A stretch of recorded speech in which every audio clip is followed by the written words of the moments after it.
So good morning, everybody. Welcome to this last day of the RTR conference. My name is Monica Giannini. I'm working in CINEA in Horizon Transport Unit. So welcome to this session, EV charging solutions, get the users on board. So why we do research on get the users on board? So you have probably followed some sessions in the previous days, and that's also the main focus of this conference about scientific and technological innovation. You have seen innovation in technology enabling electric vehicles. So towards this goal that is transition to electrification of road transport. And yeah, we talk about technology and scientific innovation on components, on e-powertrains, also light material. We talk about the batteries, so that's one of the main components that needs further research. But there is also another important aspect. It's not the only part of this big change. It's a big change, and that's why it needs a holistic approach. And users are an important component. So when we talk, for example, we hear a lot about range anxiety. It's not only, it cannot only be overcome by better capacity of batteries. It's also about the perception of users, the perceptions about the availability of recharging points, availability and how long it will take to recharge. So it's a complete change in behavior of users. So this is the reason why the Commission is funding projects on users' perspective, on in order to see what are services needed, what are new business models that can be built around electrification. These projects that you will hear about today are projects talking about electrification, dealing with electrification, but from the user's perspective. So it's about the behavior of users, it's about the engagement of stakeholders from users, citizens, but also public authorities, because they need to know probably where do we position recharging points, what is the impact on the grid, the electricity grid, for example. And in these projects, as you will see, these projects have developed a methodology, an approach to user engagement. And you will see different demonstrations and pilots that they have done. We have 3 projects, user key and e-charge for drivers, still ongoing towards, let's say, approaching the last part of their implementation. So we will hear from the speakers what they are doing now in terms of pilots and demonstration on electrification. While the last project that we will hear is MEISTER that finished a bit ago, some time ago. So we will hear about results from the project. So this session will be as the other sessions that you have probably followed. So it's divided into 2 parts. The first part is presentations from the speakers, and the second part, with the support of expert Evangelos Karfopoulos, will deal with your questions and will be the time for you to ask and our presenters and experts to provide answers. So unless you have really something burning during the presentations, please keep your questions for the second part of this session. So I don't want to steal more time. So we start with the first speaker, Maria Tomas, who will present user key. Maria Tomas is an industrial engineer and now a project manager in smart mobility and transport in ETRA, Grupo ETRA. And she focuses on innovative projects for sustainable transport, smart and inclusive mobility, socially aware traffic management. We discussed about this a little bit this morning. That's quite interesting. And user-centric mobility solutions. So, Maria, the floor is yours. Thank you.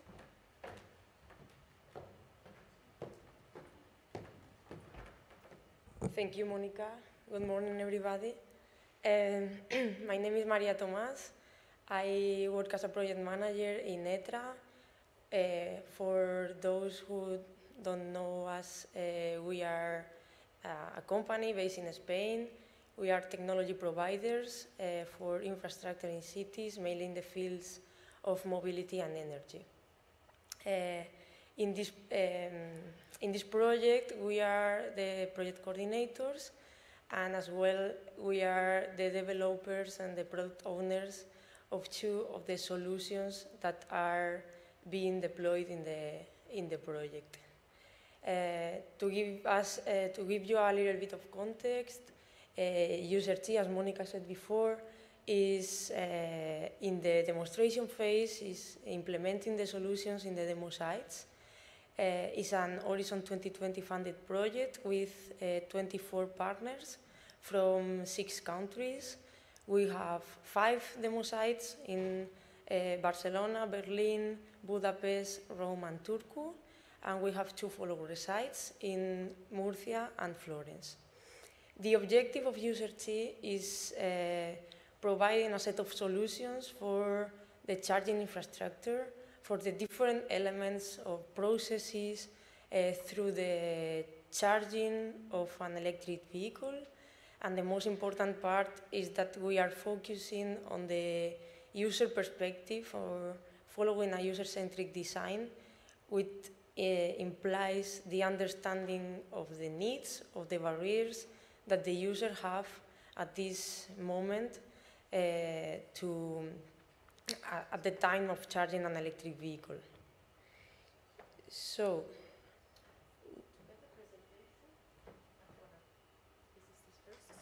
this is the first slide. Oh, okay. So, thank you. Welcome.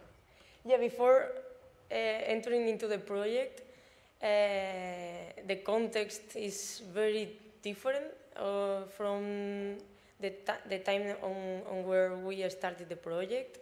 We started in 2020, at the beginning of 2020, where electric vehicles were starting to exploit, but now the reality is that we have plenty of vehicles, of electric vehicles on the roads.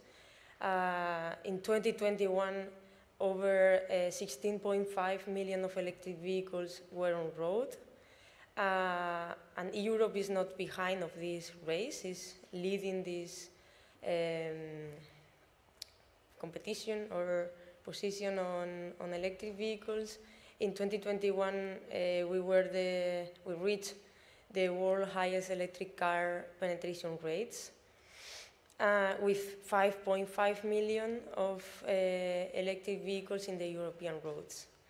And if we look at the figure on the right, we have different realities in the different countries.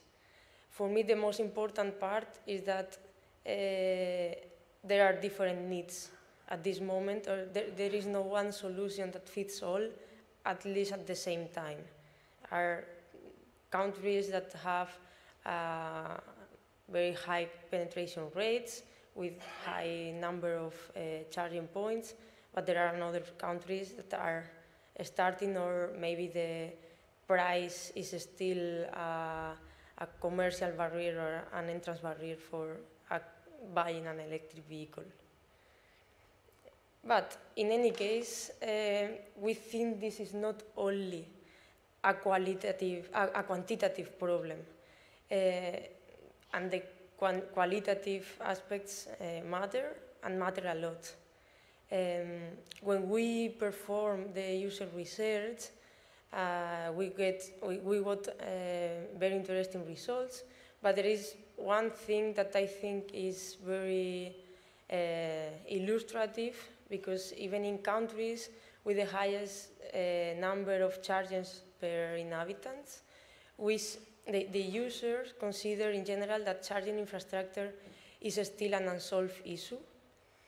So this may suggest that maybe the critical, or the charging infrastructure has not overcome the critical threshold, or perhaps there is something more.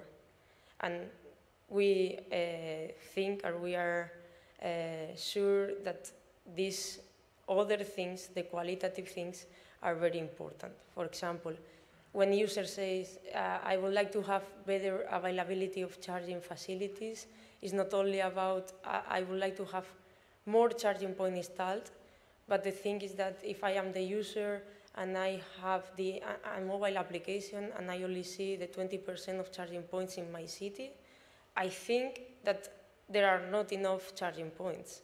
Or if when I go for charging, the charging point is occupied and I cannot charge, or I have to wait for 1 hour, I would think that I need more charging points. But this is not only the point.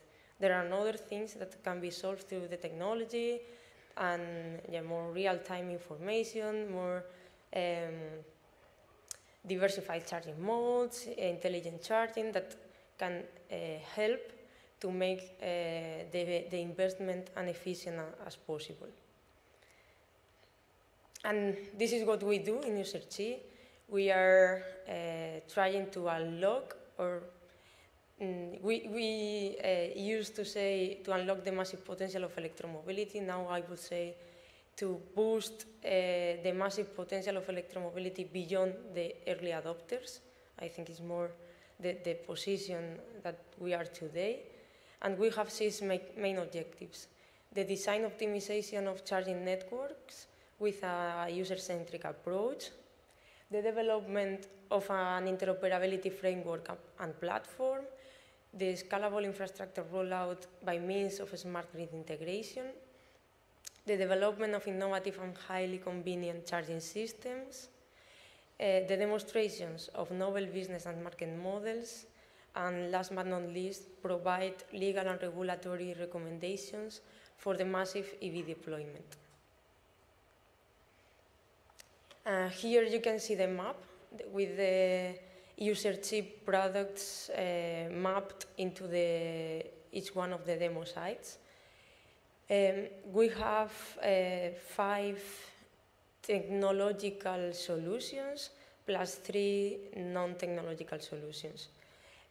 Starting from the non-technological, Station of the Future is the result of the user research that provides several designs of charging stations with related business models and so on.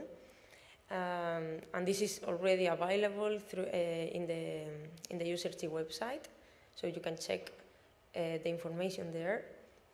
Infra is the interoperability framework. We use this as a basis to develop INCAR, which is the interoperability charging and parking platform. And MOBES is a platform to share content between the different cities of the project and increase the capacity building. Then the 5 technological solutions that I will enter into more detail on each one of them in the following slides. We have CLIC, a decision support system for mobility planners that will be demonstrated in all of the main demo sites of the project. INCAR, which is the interoperability charging and parking platform that will be demonstrated in Barcelona, Rome, Budapest, Berlin and Turku, all of the demo sites as well. SMAC is a service inside of included or integrated into the INCAR platform to provide smart charging as a service. And INSOC and INDUCAR are 2 hardware solutions. One is an integrated solar charging for light electric vehicles, for bikes and kick scooters. And INDUCAR is an inductive charging device for electric vehicles.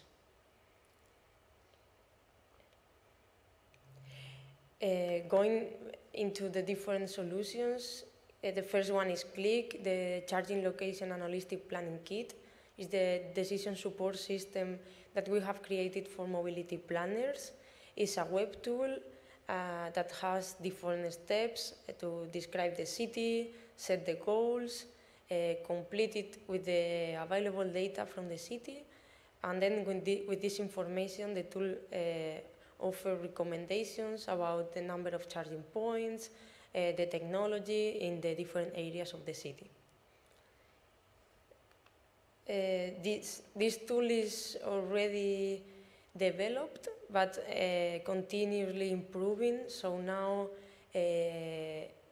has been a first round of testing with Berlin, and BMZ, which is the company who has developed this, is making the test or some testing with the rest of the cities of the project.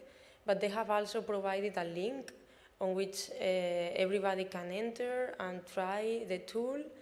And if you see that there is something that might be improved, you can directly write Christian or to the email of the project, because from now until 1.5 months, more or less, they will be continuously improving the tool. So it can be very useful. The second product is INCAR, the Interoperability Charging and Parking Platform. This platform aims to ensure interoperability between the different charging points, between the different CPOs and EMSPs. It is based in the concept of a hub that provides OCPI 2.2. We are based in an open protocol, but in the last version that is already available, that is different from the OCPI 2.1 because it supports or creates for the first time this hub concept that we can use to connect the CPOs with the EMSPs. And apart from that, we are solving the payment process, which is also very important for the operators. And on the other side, we are providing the user interfaces for the operators and the mobile app for the EV drivers. It includes booking, routing, charging, and payment. Here you can see now the tool is completely developed. The status is that we are integrating the tool or the OCPI with the different CPOs and EMSPs in each one of the city of the project. And here you can see the screens for the operators, for the CPOs and the EMSPs. The amount of energy that has been charged, the charging point that they have in the network, but we have to remind that this is for interoperability, so the added value is that one CPO can see if client or customer from outside or for another EMSP or external customer has charged in the recharging points. As well with the EMSP can have control of where their customer have charged in the different charging points of the different operators. Here you can see the mobile app. It's integrating the booking, the payment. In Berlin, we are integrating also the connection to the barriers, just in case we are considering semi-public charging points which require the opening of the barriers. And the app provides all the relevant information for the EV driver, includes an identity provider service to be able customers from different EMSPs logging in the app, and also have one screen for SMAC that I will present afterwards to set up preferences regarding the charging.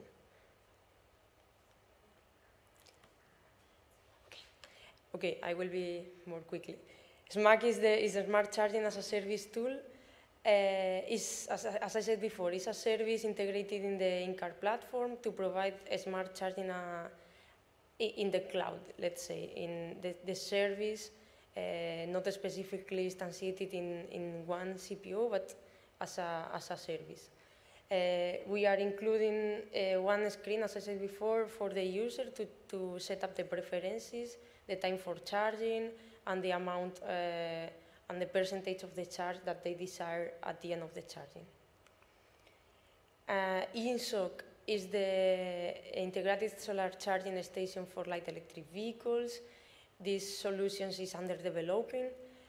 It will be provided by NLX and also demonstrated or implemented in all of the demo sites of the project. And it will support normal charging for bikes and inductive charging for kick scooters, basically. An Inducar is the high-efficiency inductive charging for EV vehicles. The innovation here is the small size of the device and the precision of the positioning and all of the safety issues that require such a kind of solution. Now it's deployed in Barcelona, and the users of the area metropolitana of Barcelona are starting to use these two vehicles with this technology. And yeah, this is the last slide. This is a very interesting moment of the project. We are starting demonstrations in 2 months maximum, the large scale. We are starting demonstration with friendly user next month, and in April, the large scale. Most of our solution will be in the cities that I mentioned, so I invite you to follow us on the social networks or physically in the place if you have the opportunity. And if you have any question, contact us through our channels. Thank you very much.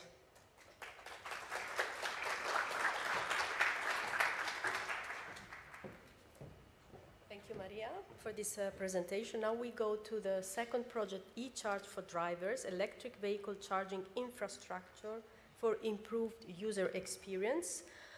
We have Christina Anagnostopoulos replacing Evangelos Karfopoulos, who could not be here with us. And Christina is a senior researcher, project manager at ICCS. She's electrical and computer engineer, and she did an experience in Japan, I read. So at the University of Tokyo as international researcher in environmental engineering, focusing on renewable energy systems and sustainability.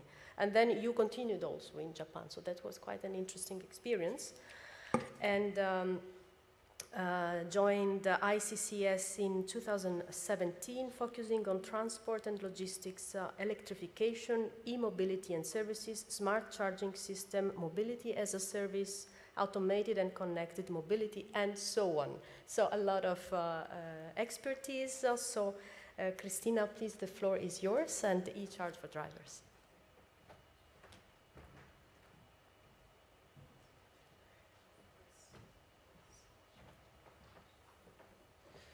Good morning. I will see that works, yes.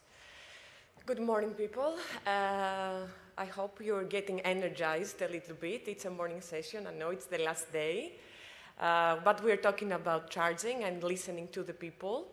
We are also one of these projects, and we are now running towards the 3rd year. So in May it will be already our 3rd year. And out of the 4th year of this program. And the main idea also for eCharge for Drivers is that we want to understand what are the user needs, their perspectives, their preferences, in order to use these as requirements to build the solutions, charging solutions, but also services that are interoperable, and really support the growth of electromobility in a sustainable way in Europe. We are a consortium of 30 partners out of 12 representative countries of Europe. They really capture the whole difference of the maturity level of e-mobility across Europe. And we're focusing on 10 demonstration and pilots. So pretty much the objectives is that according to the user needs and their requirements, we are improving and designing these solutions based on those in order to become more user-friendly and help improve the charging experience. Of course, these solutions need to be interoperable, so we are also basing our systems and solutions and services in standards and common protocols. We also support this acceleration of the deployment for the charging infrastructure through the pillar of providing services such as decision supporting tools, through our charge point location planner and the tariffication schemes and the incentives overview that we're doing. So there are three main pillars, three main axes that our approach is focusing. Of course, it has to do with infrastructure. So we're building 2 different charging stations. I will come into details in the next slides.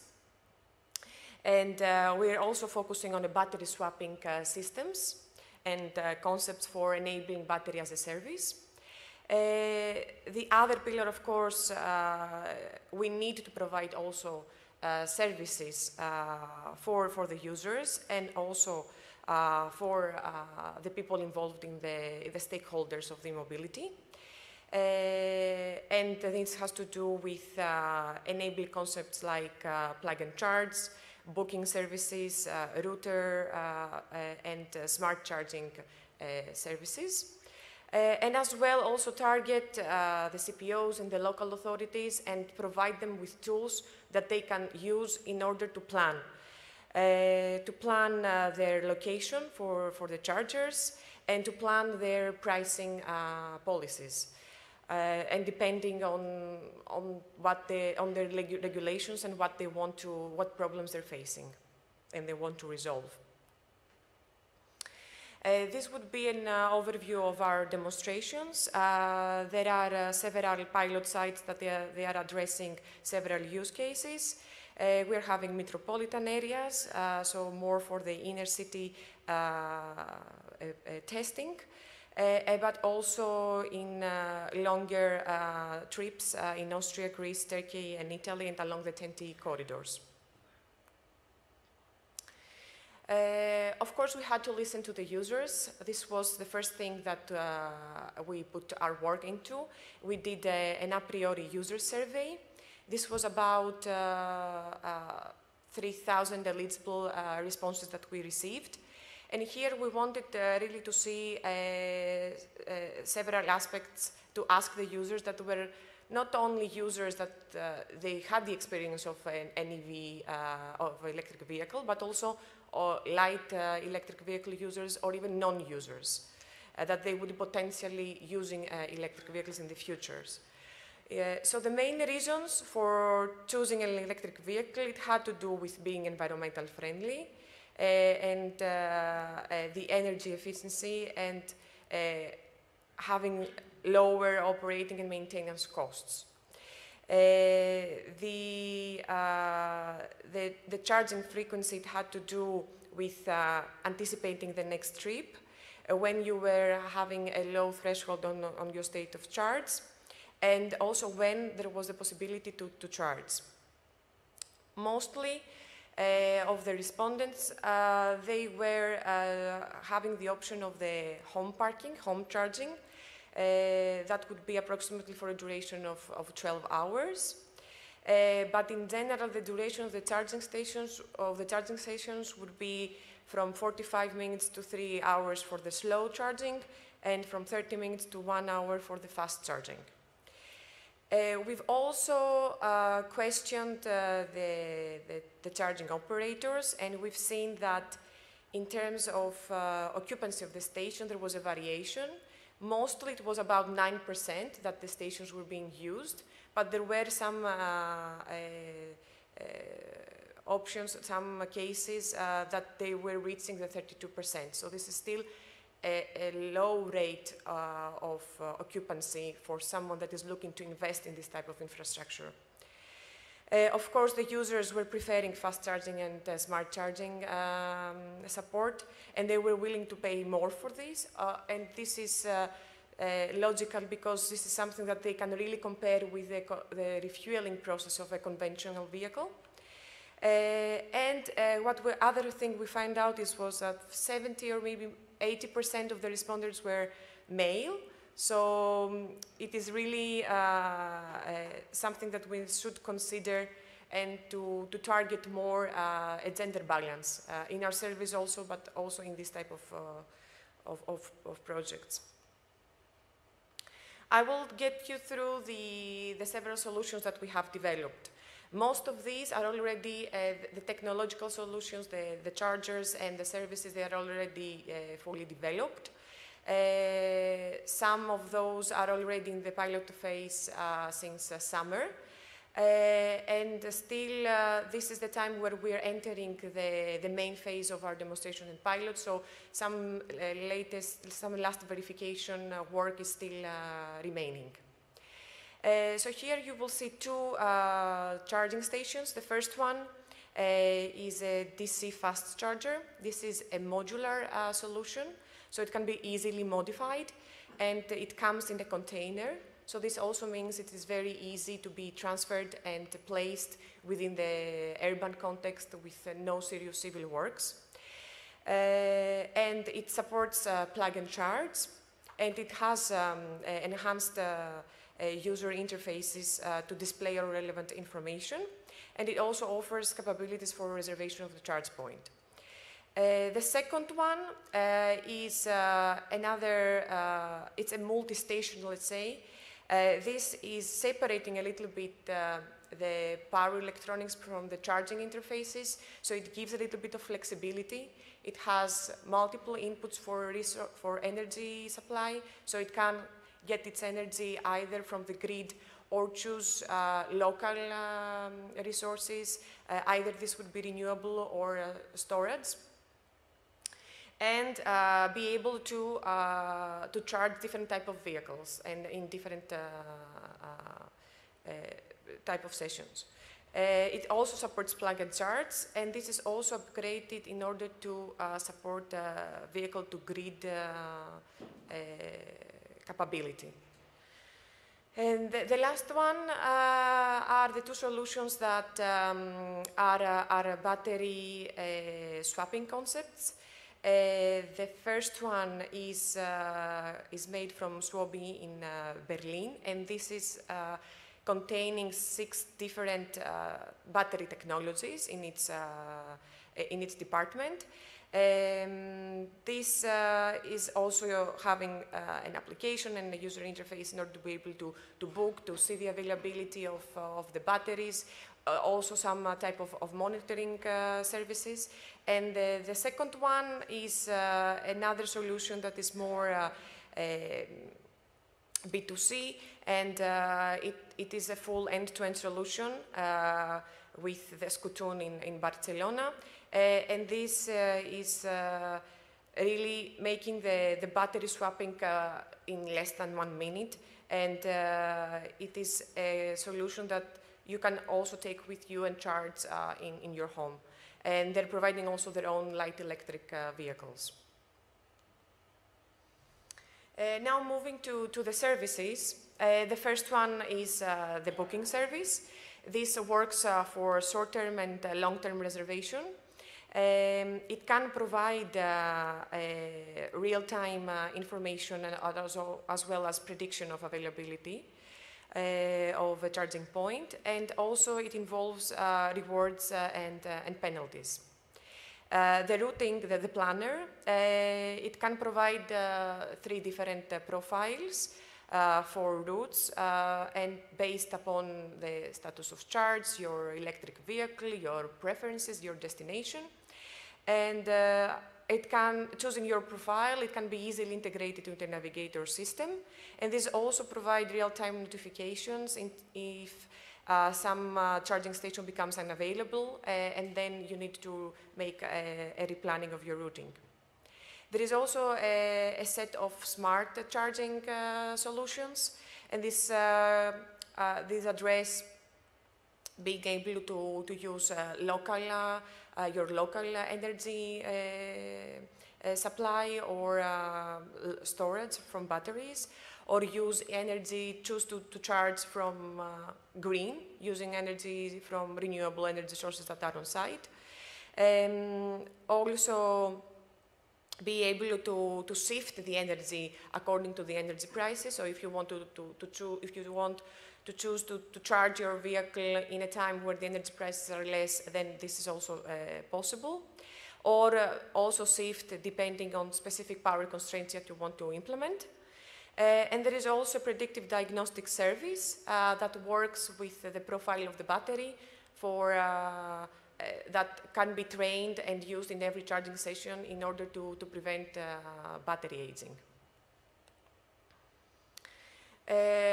One other service, let's say, or solution that we have been implementing is the plug and charge, enabling the cardless authorization. Anything now that has to do with identification, authorizing a charging station comes to the level of the vehicle. It is a seamless experience for the driver, and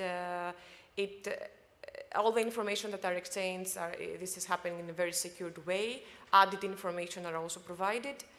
And we have been doing this already in IDIADA, testing the protocols with emulators. This is deployed by our prototypes of BMW and Volvo, and also the ABB and Powerdale charging stations. And here we have taken one further step, because we've realized that it's troublesome to really get into the world of implementing these protocols, and we have created an open source of the interfaces that could be made available and could help people with the deployment issues for implementing ISO 15118. Yes. Moving now to the decision support tools. The first one has to do with planning the charging infrastructure. This is a tool that has it consists of three different modules, let's say. It has a tool to estimate the demand, so in a specific area, make estimation of what would be the charging demand. According to this estimation and prediction, the planning tool will set out what would be the best mixture of technologies for the specific area and in the coverage that we want, and also considering budget limitations. And also it has a user interface in order to be able to visualize all this information. Also, we made, over our pilots, we've made an assessment of the tariff, of the incentives that are existing incentives, schemes that we see in the different areas. And we've seen some that are more widespread, some that should be considered, but for sure this should this should have two pillars, should also be addressing the EV, but also the charging stations. And, okay, I will be finishing soon. And then we've also did an overview of the tariffication. So we asked how they are formulating their pricing policies. And out of that, we have made a generic verification formula for being able to set your tariffs depending on different parameters, because this is a complex thing to answer and it takes into account different parameters. So depending on the problem that you want to address, you may want to really change your tariffication policy that you're implementing. So this is the impact that we're trying, to have here. Of course, doing the a priori survey, and we are also having the posteriori survey, we want to target the wider user acceptance. with all these tools that are helping the municipalities or the CPOs to better plan their business and enable also these different business models with the smart charging or the battery as a service. It is really helping investors to do this step forward and invest in the charging infrastructure. We will be looking into regulatory issues, and this is coming up in the next time of the project. Of course, we are basing our solutions on standards and open protocols in order to ensure the interoperability. The grid integration is also targeted through the smart charging services that we are providing. And of course, this needs to be standardized, and the same way that we're implementing plug and charge, the solutions, we try to be interoperable and have standardized approaches for the e-roaming, for the payments, and for everything that is related to this. Ending, I would like to finish with the synergies that we have been doing, and we plan also to continue with our sister projects. We are all here for supporting the same idea of boosting electromobility in a sustainable way, listening to the users. We found common synergy topics, and these are the user charging needs and preferences, issues on interoperability, and the tariff schemes and the barriers. So we are planning in the next time to produce recommendations and guidelines that will be focused into the CPOs, to the MSPs, and to the local authorities. And just to mention that we've, apart from that, we have been very much involved in a lot of joint dissemination activities with common session presentation and webinars, and common publications that we are really targeting to also produce in the next time. And that would be all from my side. You can follow us in our channels, and I would be happy to answer any questions you may have in the session of the Q&A later. Thank you very much.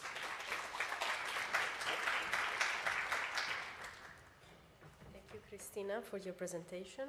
Last but not least, we have Angel Moya presenting MEISTER. The title of the project is already a presentation, Mobility Environmentally Friendly, Integrated and Economically Sustainable through Innovative Electromobility Recharging Infrastructure and New Business Models. So that's already a presentation. So Angel from Grupo ETRA, he's industrial engineer and is working now since 2021 as project manager at ETRA, and coordinates European projects in the electromobility area. So as we said, MEISTER closed some time ago, and we will have the results from Angel. The floor is yours. Thank you.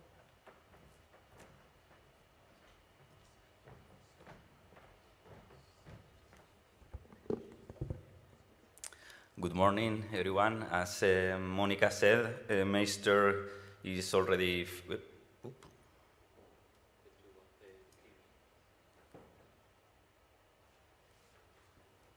my presentation is not here, I think. No. Sorry, as Monica said, MEISTER is already finished. The project started in 2018 and finished 1 year ago. It took 3 years and a half. It was expected to take 3 years, but we had to extend the project because of the COVID, because we faced the COVID just when we were expected to start the demos. So you can imagine that the impact it had in the project, because the mobility patterns changed a lot, and we had to rethink some issues, and then it was difficult to compare the results with the baseline after COVID and so on, but we achieved this, And the budget of the project was 6 million euros, and we had 11 partners. So this project is smaller than UserChi or eCharge for drivers. And we had 3 main cities from south to north of Europe, Malaga, Berlin, and Stockholm, that you can imagine also that the status of the electromobility in these cities was quite different, so we had to make some different approach for each city.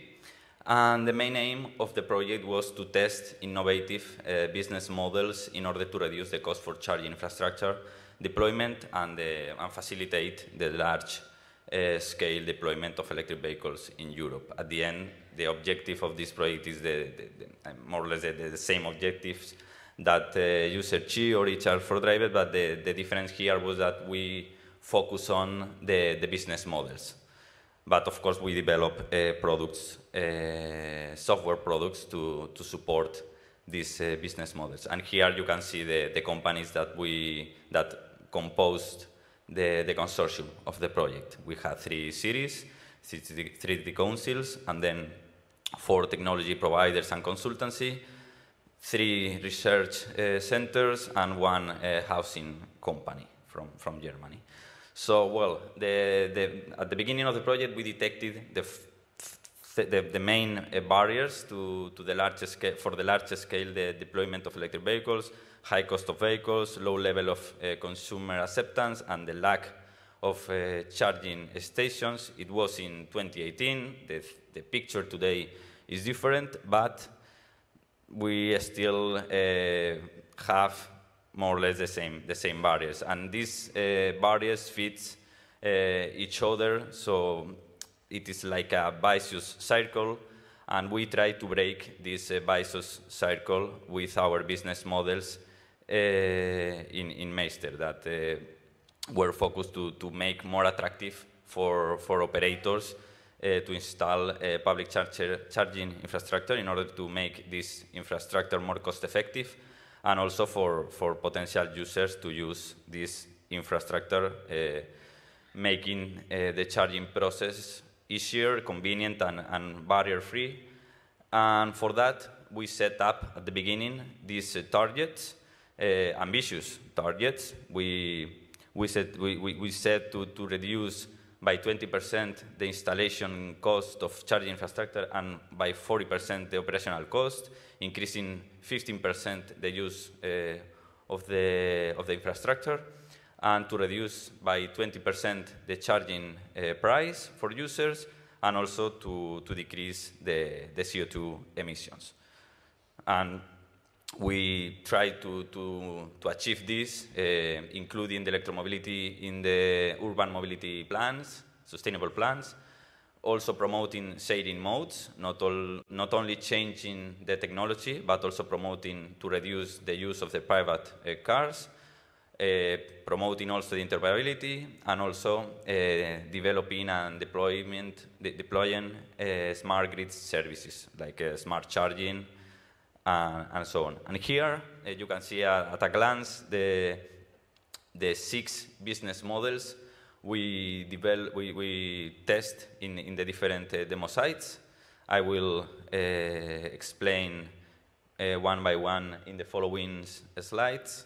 First, in Berlin, we had these business models that we called Smart Park and Charge. The thing here was to improve the accessibility of charging points and parking places for electric vehicles and increase the turnover of the charging infrastructure in public and semi-public spaces. We detected that sometimes the parking places with charging infrastructure were misused. Sometimes electric cars or combustion cars were occupying the place, preventing electric cars to charge.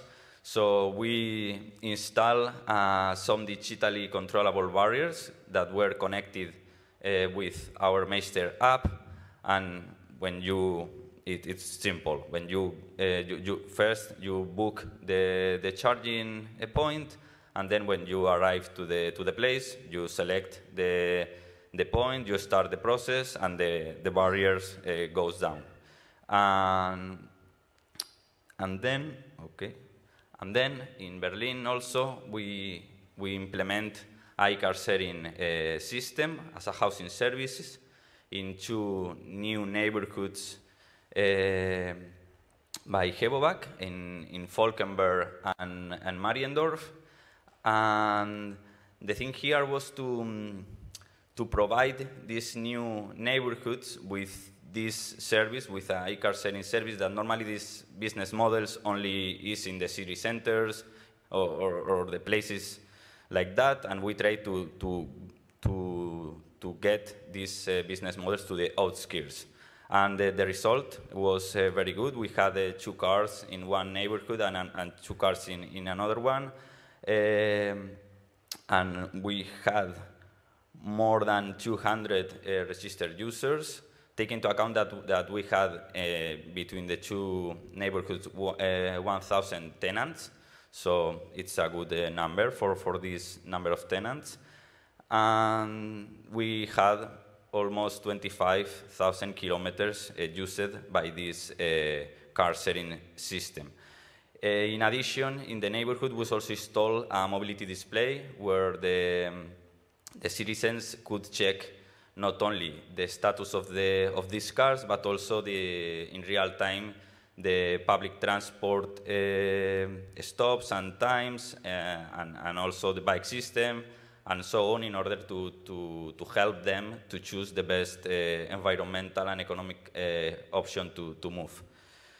And the result here was as good that the housing company include this sharing system in their portfolio for their next projects. And moving on to Stockholm, here we had first this delivery of home care services with electric vehicles. The thing here was to test the service with electric vehicles, because the challenge for the electric vehicles here was that for the service they had to stop 3 times daily, and they had only very few time to charge. And Stockholm was wanted to test if they could maintain the high quality level of the service with electric vehicles. And for that, we bought 19 electric vehicles, and we installed 19 charging points. And the result was really good. The drivers were very happy with the experience. They could demonstrate that they can maintain the quality of the service, and thanks to this pilot from January 2022, the City Council put an environmental criteria for the procurement of new cars for this service for the City Council, but also for the private companies that provides this service in the city. So from now on, all the vehicles that they will buy for this service will be electric. And then they wanted also to test a smart charging solution, because especially in winter, they had some capacity problems in the grid, in some nodes of the grid.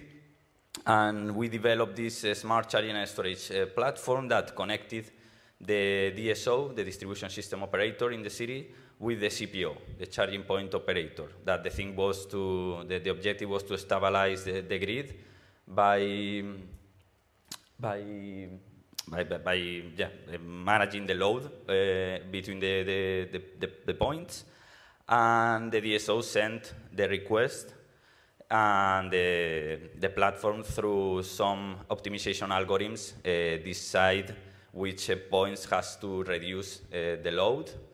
And also here we could manage more than 10 kilowatts at the same time between 22 charging points, and also the result was really satisfactory. But here we had some challenges, because, for example, vehicle to grid at the time of the project was still in an early situation, but in the next projects, our sisters projects are also working on this vehicle to grid think. And moving on to Malaga, to the last city, here we had a different approach for this e-car sharing system. The difference between Germany was that here we used the cars of the city council after the working hours. They had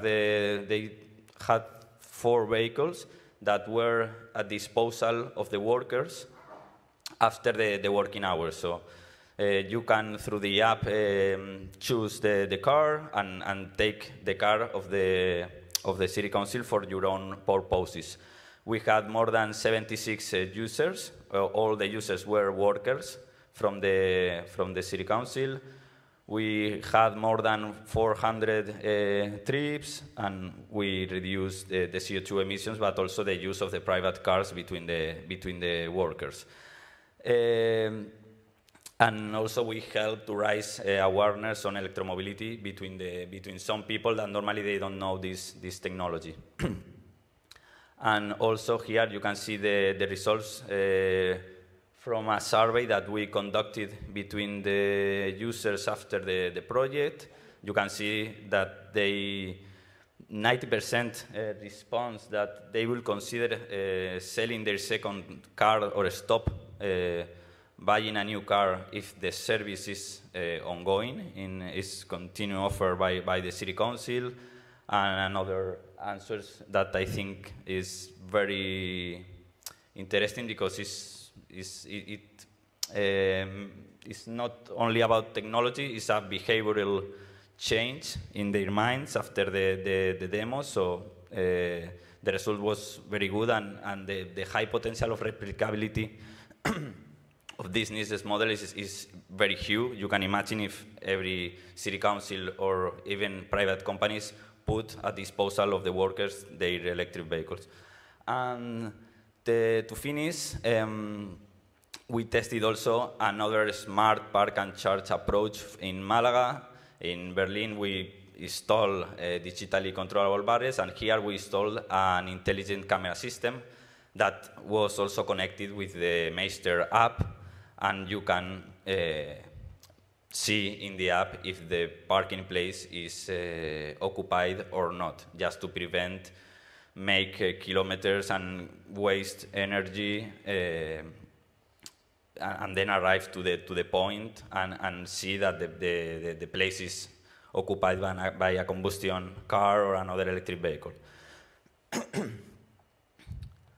Okay, so just to finish, here you can see some of the impacts. I was commenting the impacts during the presentation, but here you can see the impacts divided by environmental, technological, business, and policy sections.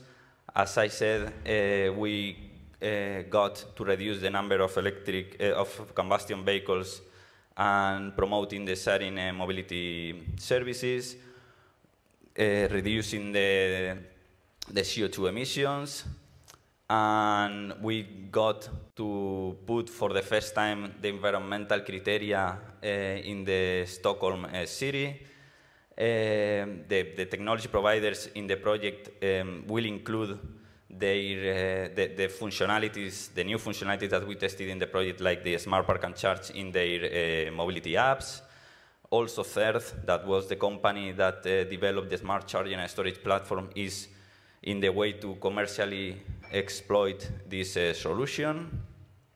And Hebovac, as I said, put in their portfolio the e-car sharing service thanks to the good results that they could demonstrate in the project.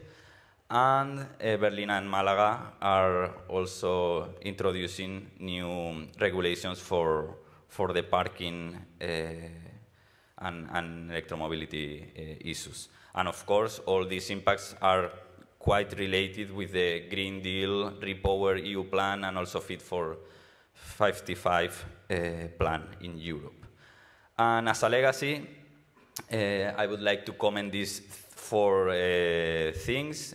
We developed the EMEC, the European E-Mobility Expertise Center, within the project, and this platform is working after the project, so you can check the web and and see what we are doing with this expertise center. Also, user Chi, that ETRA is also coordinating, is improving the field of electromobility, but also our sister projects in CTV, e-charge for drivers, and so on. We participate with the MEISTER results in a Civitas course about charging infrastructure. And we also were one of the success stories for the Horizon Results Booster, that it is a service that helps to the European projects in order to exploit the results. And from here, I would like to recommend you, if you are managing European projects, to check this service from the Commission, because it's really, really helpful.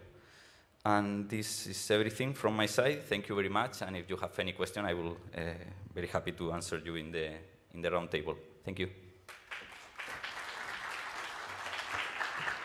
Thank you very much, Angel, for your presentation. I have a question for the audience. Who drives electric?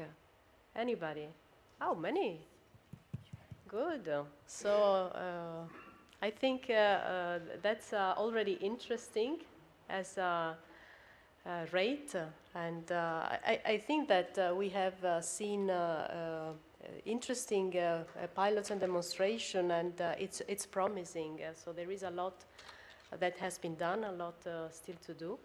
But now it's the time for questions and answers. So I would like to ask our expert, Evangelos Karfopoulos, to introduce briefly himself, and then maybe we can co-moderate this session. You can prepare your questions, and we'll be happy to.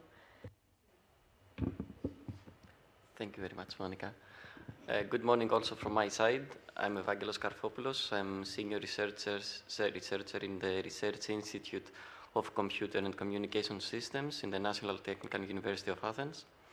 I'm also research leader in the 2.0 partners in the Pillar 2 as regards the systemic approach of the e-mobility and the development of charging infrastructure. So my first comment, of course, I would like also to thank all the speakers for their fruitful presentation. And for sure, there is a lot of material and a lot of information about new technologies, innovations, maturity level that can be used for the report in the S3. And for sure, we would like to further discuss about the challenges on these technologies that needs to be further addressed. But this time is for you. So we will start the question and answer session. Before raising any questions, I would like to ask from you to declare your name, your affiliation, and to whom the question should be addressed. We have some microphones in order to facilitate the question. I don't know, where are the microphones? It's Lucy over there, that will help us. Thank you, Lucy. We have over there the first question.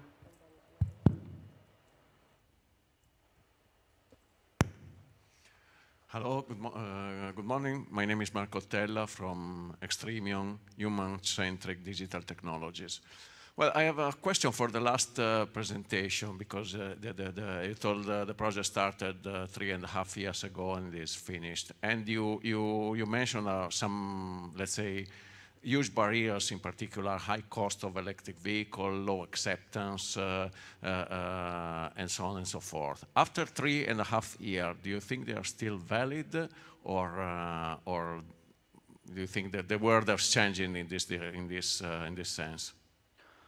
I think they are still valid. I mean, the barriers today, I mean, the prices went down, and also the business models around the charging infrastructure, but the lessons learned in MEISTER, I think that are really valid for today as well, because yeah, you can adapt the lesson learned to today, but they are valid. Well, as far as with regard to the question that the moderator made to the audience, it seems not, because the majority of people here is already driving electric, and therefore it might be that. I know. I mean, yeah, of course. I mean, the challenges for today is still to make people to trust in this technology, and for that we have to continue developing services around the charging to make as easier as Maria said, to make charge or to have electric vehicles as easier that today is to have a combustion vehicle. But I mean, as I said also in the presentation, 2 days ago, the European Parliament voted in favor to ban combustion vehicles from 2035. So we have 10 years to continue. I mean, we have to speed up the thing, but yeah, we have to make things easier for the drivers. And also I would like to mention that we should to change also our mentality and try to reduce also the number of cars. Because it's, in MEISTER, for example, we tried also to promote sharing modes, because it's not only about the change of the technology, but also it's also about the change of our way to move as a whole. And we wanted also to connect this with the public transport, active modes, and so on. So yeah, I mean, there are many challenges still today to be solved, and yeah, the lessons learned from MEISTER that you can check in our handbook, in our web, are completely valid for the companies and also for all the stakeholders by today. Yeah, but there are many things still to do in that area. I don't know if I answer properly your question, but I tried.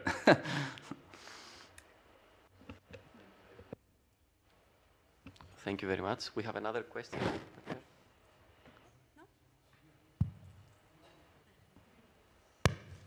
Okay, hello. My name is Fatih. I work for Tofaş. I'm Research and Advanced Technology Manager. In a summit, Frank Menchaca, who is the president of Society of Automotive Engineering, said that 30% of charging units in United States are not functioning due to various reasons, and that can be a breakdown or a theft. Even though the applications and systems are showing that they are available.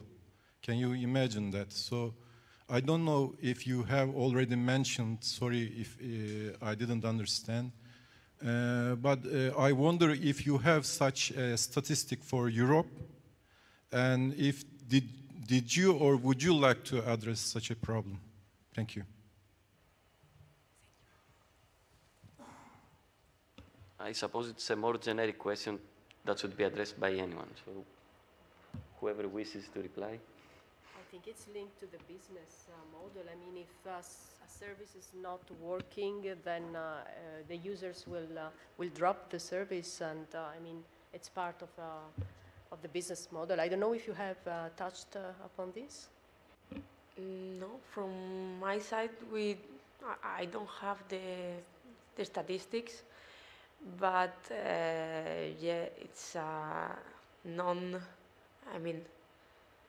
it's a functionality. The real-time status of a charging point is available. It's something that you can check. I mean, in Netra we are CPOs, so we know which is the status of the charging point. If there is not any physical problem with the charging point and it communicates, it shouldn't be a problem. Maybe when we move to roaming platforms, the communication should go from the charging point to the CPO and to the platform, to the roaming platform. Then the communication maybe fails, but I don't think it's a technological problem. It's more on the maintenance and operation. I would like to add here the thing about the regulation. I think that the authorities and the regulations has to go in the direction to to control these issues. It's not good to have 20% of points out of service, so we have to promote regulations in order to make mandatory for these operators to have just few days in order to solve this problem, because if not, yeah, the new EV users will complain about this with a lot of reasons, and yeah, and I think we have to support also this with regulation.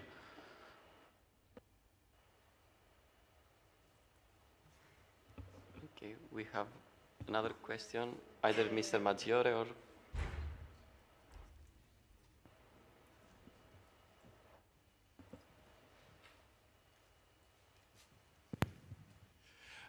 Yes, my name is Andreas Dorder from the Austrian Ministry for Climate Protection, Energy, Environment, Mobility, Innovation and Technology. I have a question for all of three of you concerning the vehicle-to-grid operation.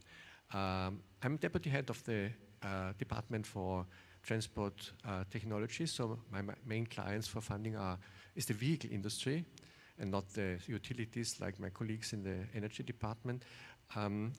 My perception is that the vehicle industry is rather skeptical on vehicle-to-grid operations simply because they are blamed when the lifetime is reduced and the utilities have all the advantages for load leveling.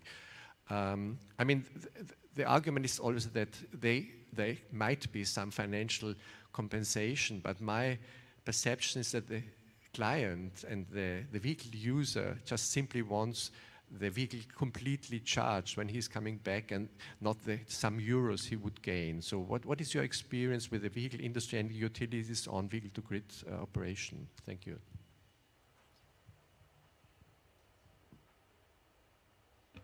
Yes, if I may add something to this, with regards to the problem that you mentioned, that with vehicle-to-grid, maybe you are afraid of not having your vehicle completely charged when you want.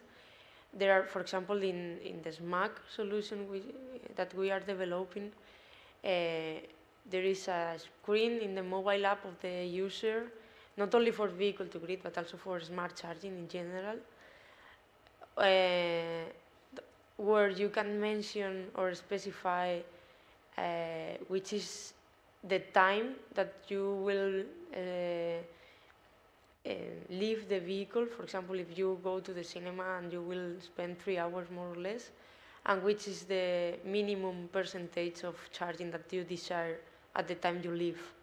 So with this, of course, there will be customers that will charge as fast as possible, but maybe not all of them. For me, the point is giving this possibility. Yeah. If I may also add,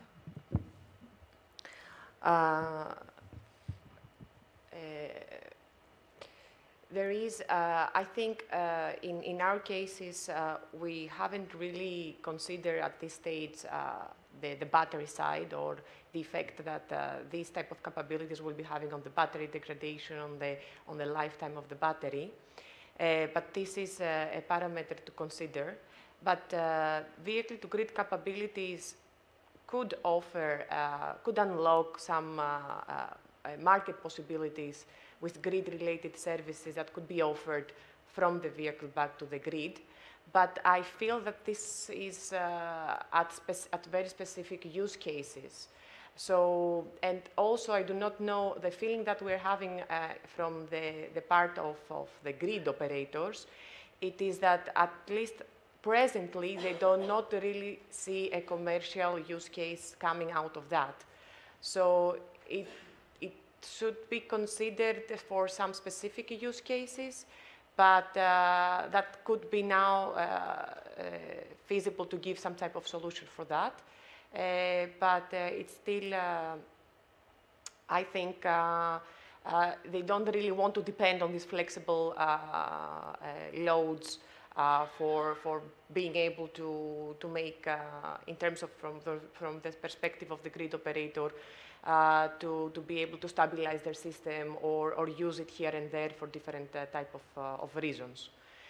But for a few maybe specific use cases, this could be the case, that they could be of value, also for the grid industry. Yeah, in my case, just to add that I agree with you, because sometimes utilities are quite reluctant to collaborate in this vehicle-to-grid test. For example, in MEISTER, we had problems with that. We wanted to involve DSO in Spain, in Germany, and Stockholm. At the end, we only could involve Ellevio, DSO in Stockholm. But just for smart charging. We couldn't test vehicle-to-grid at the time when the project was ongoing, not only because of the lack of involvement of the DSO, but also for the status of the technology at that time in the vehicle side, because as you know, only very few cars today permits the vehicle-to-grid. Yeah, but I mean, we had to work in line to make DSO see the opportunity to include flexibility services around this vehicle-to-grid technology.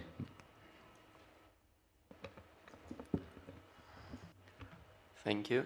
Another question, Mr. Maggiore? Yes, good morning. Maurice Maggiore, European Commission. Thank you for the presentations and the variety of use cases.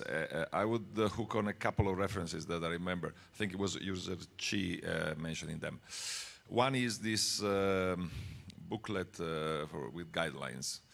I think they are really needed, because I see installations which are crying for being improved, even very recent ones. But are you considering in these guidelines also the needs of impaired users? Because I see installations where, for instance, they put a physical barrier in front of the column in order to avoid it being damaged. But basically this would stop, I think, someone on a wheelchair to plug in or to scan the badge or whatever. So if this is has been a consideration or not. The IEA is having a group looking into that, but maybe you have already started something. And the other point, someone mentioned, probably user Chi, but I don't remember for sure, the case of charging points behind a bar. I would make it wider, because I had this experience myself several times. I mean, you see a charging point on the map, you arrive there, and it's not accessible. Either because there is a bar, or because it's in the home of someone. I wrote to the operator and says, we have no way of knowing it and to separate this. So if you have this kind of experience, if you've thought about it, how it can be improved, because this is, I remember another case was in a hospital, so it was behind the bar, and of course it was only for people, but it was reported as available. Thanks. Thank you for the questions. Yes, starting for the first one, yes, we are considering accessibility in general. There is not something very specific to physical disabilities, but accessibility is considered, and also gender issues. The good thing, or what we tried to show with the Station of the Future, which is the handbook, was not being restricted by the real constraints, but gather or connecting all of the requirements that we got from the users and design the different types of charging stations for light electric vehicles, for EV, for cars, in different contexts, in city centers, in the highway, so that it can be accessible, inclusive, also efficient on the way, and with the rest of the services included to promote the business model around that. So it's more a declaration of intentions with the requirement that we have, because it's not possible to build really the prototype that we would like in the different cities. So accessibility is somehow included. I don't know if in the way that you mentioned, but it's included there. And with regard to the second point, yes, it sounds to me a bit strange, because when you define the charging point and you include the charging point in your system, or you provide the information through OCPI to another platform, to a roaming platform or something like that. One basic thing that you can specify if it is public or private use. So if it's inside a hospital and there is no possibility to access, you should define it as a private charging point. And this is something that is possible. So with regard to the barrier, it's technologically possible, but there is a work behind that. You need to be integrated with the parking provider, for example, or the CPO should be integrated with the parking provider, and the app, and it depends on the EMSP or on the roaming app or app that the user, the capabilities of the app that you are using.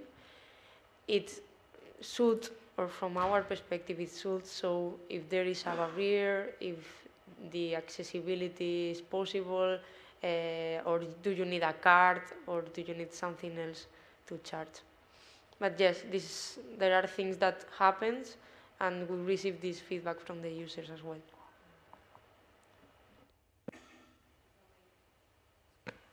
If I may add, mostly towards the second part of the question, I think it really gets down to the need to have a really proper planning for making the decision to deploy the charging network in a city or in the smaller municipalities. So for example, I would speak for Greece, that there has been a really huge boost for electromobility and building charging stations and incentives for EV purchase since 2019 mostly, and this has been also through law and other environmental incentives. There is no way that we can address the issue of like having a common way of planning. So how do you choose to build your charging station there, and why? It should be somehow a rule that in order for a municipality or an authority that like the energy authorities or something, to really track this type of development. So if you want to place a charging network in a municipality, you need to provide along with that a survey that says why you need it there, how many people are there, what is the prediction of your use, do you have the people there that they are going to be buying EV vehicles and they're going to be using those stations, where are those going to be placed in the space, and all this to be supported by surveys and data, and really put some work into the planning phase. And then I'm living in a flat. Do I just choose to build a charging station at my basement and then provide it as a business? I need to have a common understanding of the community, of my neighbors, of the people that live around me, of the municipality, so that this is happening in a structured way. And this is a way to avoid having stations that are unused, or having problems with accessibility, or having a station that is public, but somehow it happens to be inside a hospital or inside someone's house. So I think somehow there should be a regulated way to have this type of monitoring from the authorities before someone, if private or on a national level, let's say, wants to develop the charging infrastructure. This would solve really some problems that would come in the future. If I may add something about the issue of accessibility, just to mention that some months or weeks ago I met with the Association of Disabled People in Spain, and they were worried about some accessibility issues, like the weight of the cable for the high capacity chargers, that, as you know, they have a refrigeration and the cable is too weight for some people, but also things about the software for people that have problems to view. And I know that, and they told me that they are preparing, in Spain, we are preparing a new regulation for charging infrastructure in that regard, just to mention this, because it's an important thing to take into account to make electromobility easier for all the people. Okay, thank you very much. One more question. Can we have Lucy? A very quick, if it's a very quick question.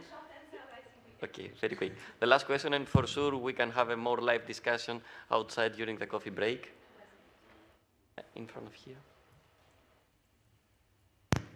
My name is Patrick Aubergs from Mobile 21 in Belgium. I have a question about the cost structure or the pricing of charging. I think it was the second presenter that mentioned that only in one case there's a time threshold. If you compare to regulated parking, there's a principle that says when that time is money. So when you stay parked for a longer time, you have to pay more. How does it combine with your experience having no threshold on time with e-charging?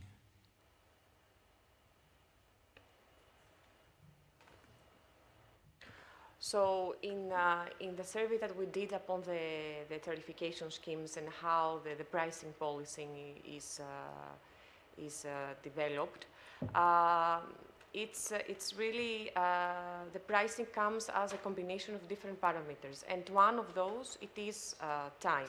So a lot of cases that the charging is happening according to the parking time. But in the general formula, let's say that we have finalized as an outcome of all this, we take into account different parameters that have to do with the time of parking, with the cost of the energy, with the cost of the infrastructure, of the installments, and with any other extra costs that they could be variated in order for the CPO to choose what will be the end price. So if, for example, you're a CPO and you're facing problems like you have a lot of time that EVs are parked on your charging point without charging. A policy there would be that then you reverse your tariffication scheme, and then you start to charge on the parking time. So if you want to don't waste the time and have the station more free, you choose to charge on the time that the car is parked there, because it's not charging all the time. And then this will reduce exactly the time that the car is staying at the station. And this can go in different ways depending on what is your problem as a CPO, as a charging point operator, and what is that could vary also during the period of time. It could be this week I'm having too much of occupancy, and I want to have, because of the extra parking, and I want to have vehicles coming and going, just charging what they need and go. Or I see that I have vehicles that are charging for long periods, so maybe I want to implement a different type of policy. So this type of Sorry, no, go. Okay.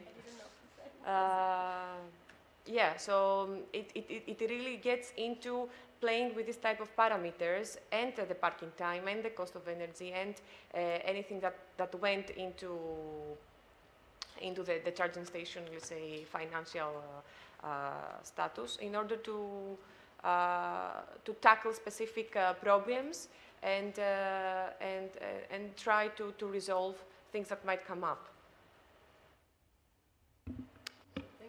If I may add something very briefly to complement what Christina mentioned. Very quickly. Yeah, very quickly. We have called it opportunity cost for the CPO. So for each one of the charging points, the CPO can introduce the opportunity cost that can be different at different hours or at different charging point locations, depending on the use. So you can make a higher price depending on the time that the user is charging. I think, yes, it's quite interesting discussion, and of course this can also continue after the session. And as you have seen, it's not only about technology, it's about users, it's about business model, and there is a lot to do still. So I would like to thank our speakers. Thank you very much for your presentation, and our expert, Evangelos. And I would like to invite you now to the coffee break, and grab a coffee and go to the European Commission stand to meet also the Horizon Europe projects. And then there will be last sessions of the day before the final closings. So we will have in this room innovative solutions to achieve sustainable mobility in urban areas, and in Newton, full automated infrastructure upgrade and maintenance. And in the Archimede room, materials for future electric vehicle batteries. So thank you very much for being with us today, and enjoy the rest of the conference.